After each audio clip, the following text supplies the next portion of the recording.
एक लकड़हारा बहुत गरीब था, लेकिन वह गरीब होने के साथ साथ बहुत ईमानदार भी था। रोजाना सुबह जंगल जाता और वहां से अपने जीवन यापन करने के लिए लकड़ियां काट के लाता। एक दिन वह अपने रोजाना कार्य के अनुसार जंगल के लिए निकलता है। अचानक बादल गरजने लगते हैं।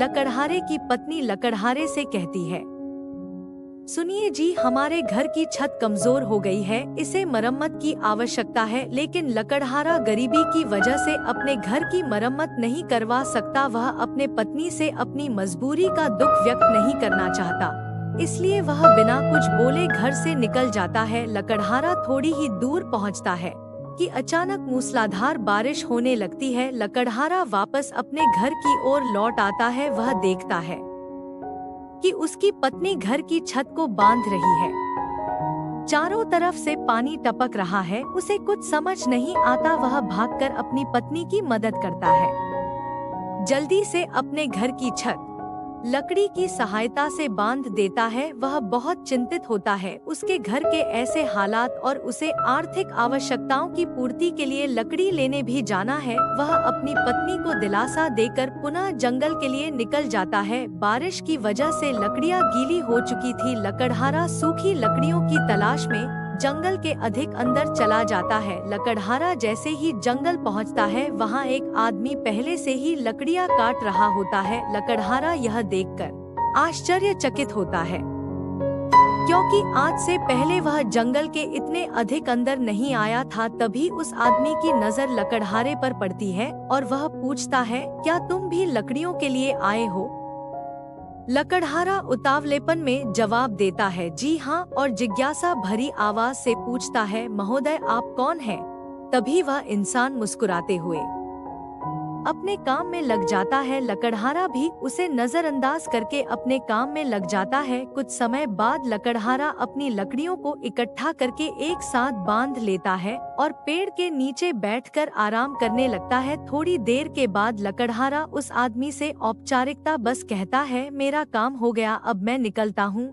वह इंसान इस बार भी उसकी बात का कोई जवाब नहीं देता। लकड़हारा उसके ऐसे व्यवहार से दुखी हो जाता है और अपने लकड़ियों के ढेर के पास पहुंचता है, लेकिन वह देखता है कि वहां दूसरे तरह की लकड़ियां दिख रही थी। वह चिंतित हो जाता है और भागते हुए उस आदमी के पास पहुंचता है और गुस्से में कहता है, क्या आपने यहाँ किसी और को देखा है? क्योंकि मैंने जो लकड़ियां इकट्ठा की थी वह वहाँ नहीं है, बल्कि कोई और लकड़ियां है। लगता है कोई मेरी लकड़ियां चुरा के ले गया। तभी वह इंसान लकड़हारे से कहता है, चलो मुझे दिखाओ, तुमने कहाँ लकड़ियां रखी थी? जैसे ही लकड़हारा उसे लकड़ियों के पास ले जाता है, वह एक लकड़ी उठा के लकड़हारे की तरफ उत्साहित होकर देखता है और कहता है, अरे तुम्हारी लकड़ियां तो सोने की बन चुकी है। और यह बात बताते हुए वह जोर जोर से हंसने लगता है, लेकिन लकड़हारे के चेहरे में चिंता की लकीरें साफ साफ नजर आ रही थी। लकड़हारा तो केवल अपनी लकड़ियों के लिए ही चिंतित था। लकड़हारा दुखी होकर जमीन में बैठ गया। तभी वह आदमी लकड़हारे से पूछता है कि तुम्हें लकड़ियों से भी अमूल्य वस्तु मिल चुकी है, फिर भी तुम दुखी हो? क्या तुम्हें ज्ञात नहीं कि सोने की लकड़ियों का क्या मोल है?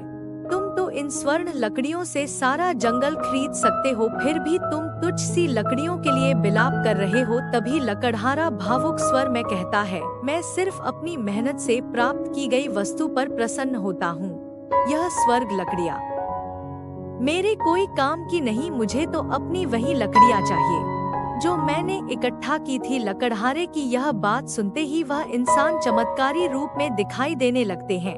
लकड़हारा इतना विशाल रूप देखकर हाथ जोड़कर खड़ा हो जाता है और उसे एहसास हो जाता है, यह जरूर कोई देव पुरुष है। अचानक लकड़हारे के सामने उसका पुराना लकड़ी का ढेर दिखाई देने लगता है। लकड़हारा जल्दी से भागकर अपनी लकड़ियों को पकड़ लेता है। देव उसकी ईमानदारी बहुत प्रसन्न होते हैं और उसे आशीर्वाद देकर विदा कर देते हैं।